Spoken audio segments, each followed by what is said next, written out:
why do you think your son is conservative? I have no clue. I'll let him answer that question. That's a bad answer. Hold on a second. You as a father should listen to your son. You shouldn't say, hold on a second. I listen to him all the time. But hold on, but then you just said you don't know. I don't know where he went so bad. I mean, come on. It's like, I don't know where he went wrong. I don't know how he went off the rails.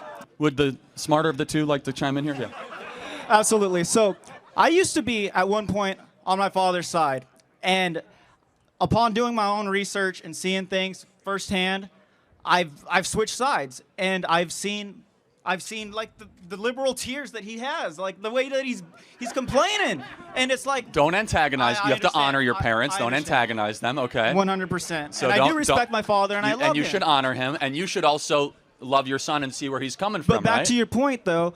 We talk every day about politics to the point where it's divided us. And so for him to say that he does not know where I stand is So let me ask you, why do you think your father is a liberal? Let me ask you. Okay, this is why I know he's a liberal.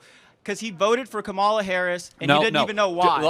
Do you think that maybe he wants to believe government will do good? Maybe that's... Of course. Okay, is that a good answer? Yes, sir. Now, maybe your son is going more conservative because he thinks government hasn't done a lot of good. Is that maybe a fair, charitable interpretation? That makes relative sense. Okay, so now we're getting somewhere. So you guys have a generational divide. You look at government as being probably a force for good. He's grown up in a circumstance where he's seen government declare wars and do a lot of nonsense like the Iraq War. He's nodding his head.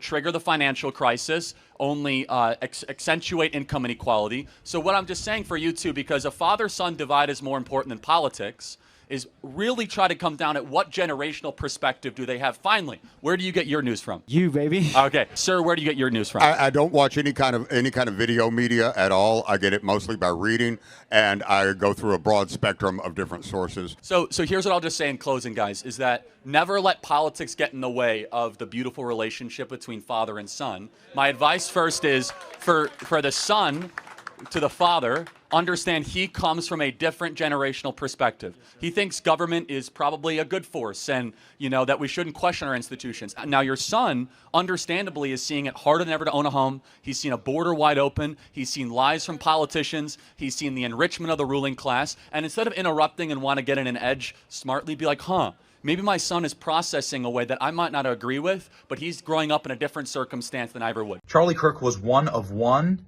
a generational talent. You can't have or get another one. Charlie was Charlie. It's frustrating at times because the guy just has more gifts than any man I've ever met.